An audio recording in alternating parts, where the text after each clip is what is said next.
बरोबर 8 वर्षांपूर्वी नोव्हेंबर 2016 मध्ये खासदार सुप्रिया सुळे यांनी महाराष्ट्राच्या राजकारणात एक खमंग चर्चा सुरू केली होती। तेव्हाच्या एकसंध राष्ट्रवादी काँग्रेसचे अध्यक्ष आणि माजी केंद्रीय मंत्री शरद पवार यांचा राजकीय वारसदार कोण असेल हे काळच ठरवेल असं वक्तव्य त्यांनी केलं होतं। पवार यांच्या पश्चात त्यांच्या पक्षाची धुरा कोण वाहणार हा राजकीय तज्ञांच्या दृष्टीने नेहमीच चर्चेचा विषय राहिलाय। मात्र स्वतः पवार कुटुंबियांपैकी तरी कोणीही याबाबत तोपर्यंत उघड भाष्य केलं नव्हतं। सुळे यांची ती भविष्यवाणी खरी ठरली नाही।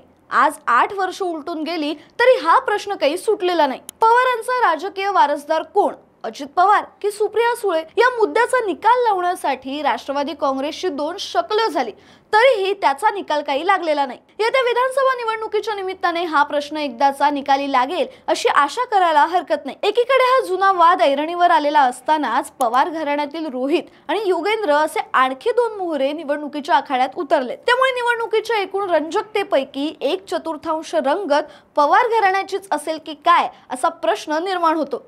आता हे पवार घराण्यातील वेगळं राजकारण असलं तरी भारताच्या आणि महाराष्ट्राच्या राजकारणात पिढी दर पिढी सत्ता घराण्यांनी उपभोगली आहे। याबद्दलच सविस्तरपणे जाणून घेऊया या व्हिडिओच्या माध्यमातून। नमस्कार, तुम्ही पाहताय राजकीय विश्वातील घडामोडी जाणून घेण्याची तुमच्या हक्काची जागा म्हणजे आपलं गाजावाजा।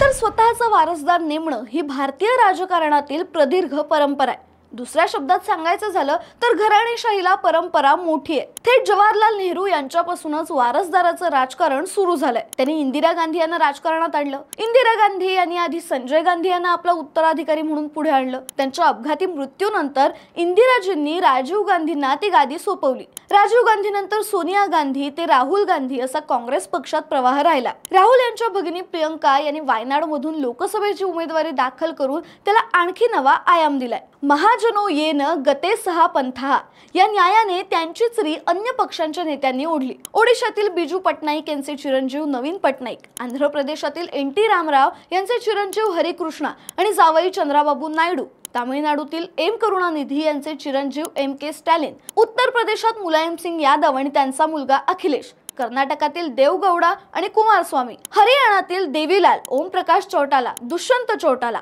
काश्मीरमधील शेख अब्दुल्ला, फारुख अब्दुल्ला, उमर अब्दुल्ला अशी भली मोठी यादी आहे। मग काँग्रेसी विचारांचा वारसा सांगणाऱ्या शरद पवारांनी या परंपरेला अपवाद ठरण्याची अपेक्षा का करावी? महाराष्ट्रातही याचीच पुनरावृत्ती नेत्यांनी केली आहे, परंतु वारसांचा हा ओघ दुसऱ्या पिढीकडून आता तिसऱ्या पिढीत उतरलाय।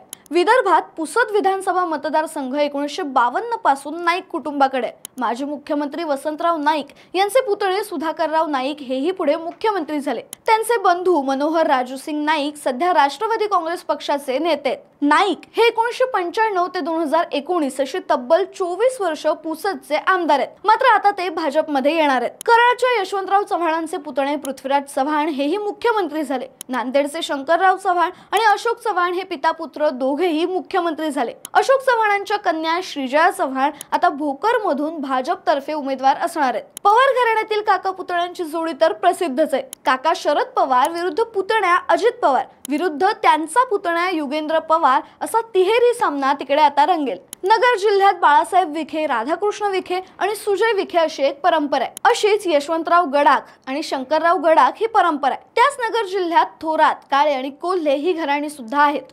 या घराण्यांमध्ये राजकीय वाद एवढा प्रखर आहे की त्यांची पुढची पिढी सुद्धा तो वारसा चालवते। गेल्याच आठवड्यात नाही का संगमनेर मतदारसंघातील तळेगाव येथे झालेल्या सभेत सुजय विखे पाटील यांनी बाळासाहेब थोरात यांच्यावर टीका केली होती। त्यावर खबरदार माझ्या बापाविषयी बोलाल तर असा इशारा थोरात यांच्या कन्या जयश्री यांनी सुजय यांना दिला होता। काँग्रेसच्या राजकारणाला कडाडून विरोध करणाऱ्या बाळासाहेब ठाकरे यांनीही काही वेगळा मार्ग चोखाळला नाही। त्यांचे पुतणे राज ठाकरे हे त्यांचे वारस होणार असं वाटत असतानाच पुत्र उद्धव ठाकरे यांचा प्रवेश झाला। त्यांचे चिरंजीव आदित्य ठाकरे यांनीही निवडणुकीच्या राजकारणात येऊन आता 5 वर्ष झाली आहेत। तिकडे स्वतःचा पक्ष काढलेल्या राज ठाकरे यांनीही आपल्या मुलाला अमित ठाकरे यांना माहीम मधून उमेदवारी दिली आहे। बीड मध्ये गोपीनाथ मुंडे यांची कन्या पंकजा आणि यशश्री, पुतणे धनंजय मुंडे असा सगळा गोतावळा राजकारणात आला। मुंडे यांचे मेहुणे प्रमोद महाजन यांच्या कन्या पूनम याही 2दा खासदार झाल्या। एरवी आपले पक्षप्रमुख हेच सर्व निर्णय घेणारे मुखत्यार आहेत असं सांगणाऱ्या नेते मंडळींनी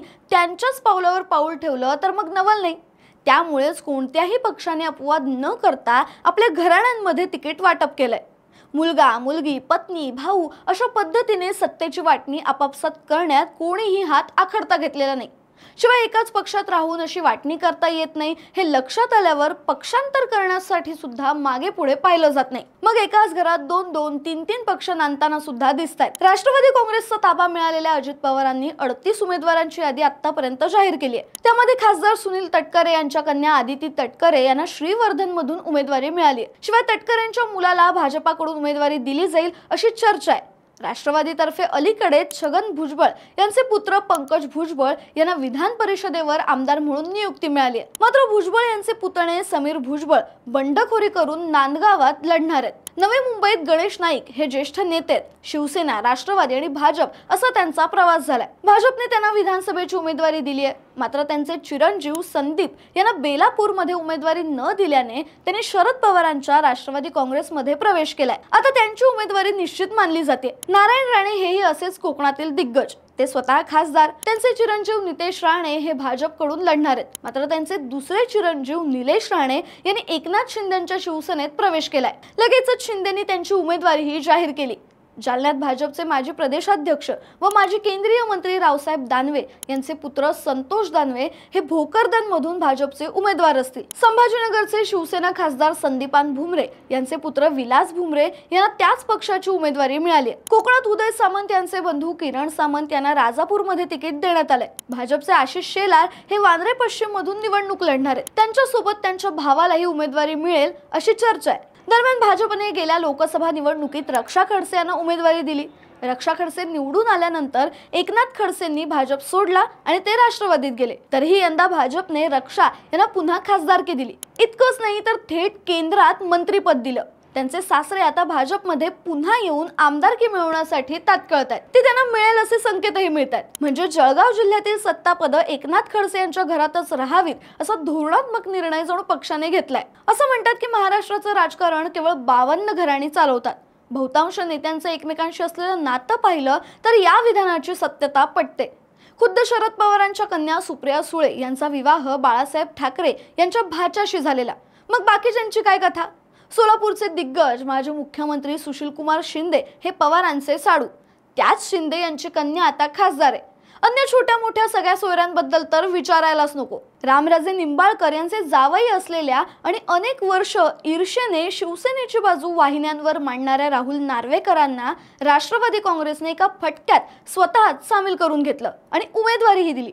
नंतर नार्वेकर मागे फिरले आणि शिंदे यांच्या शिवसेनेत गेले। आज ते विधानसभा अध्यक्ष आहेत। थोडक्यात काय तर ब्रिटिशांच्या साम्राज्यावर ज्याप्रमाणे सूर्य मावळत नसे त्याप्रमाणे या घराण्यांनी सत्तेचा विरह कधी अनुभवलाच नाही। भारतीय राज्यघटनेनुसार महाराष्ट्रात लोकशाही असली आणि वरपांगी हे पुरोगामी राज्य असलं तरी घराणं हेच राज्याच्या राजकारणाचं एकक आहे। त्यामुळे सत्तेची देवी कशीही फिरली तरी तिने आपला उंबरठा ओलांडू नये याची तजवीज या सर्व मंडळींनी केली आहे असंच म्हणावं लागेल। राजकीय विश्वातील अशाच नवनवीन घडामोडी जाणून घेण्यासाठी गाजावाजाला लाईक, शेअर, फॉलो आणि सबस्क्राईब करायला विसरू नका।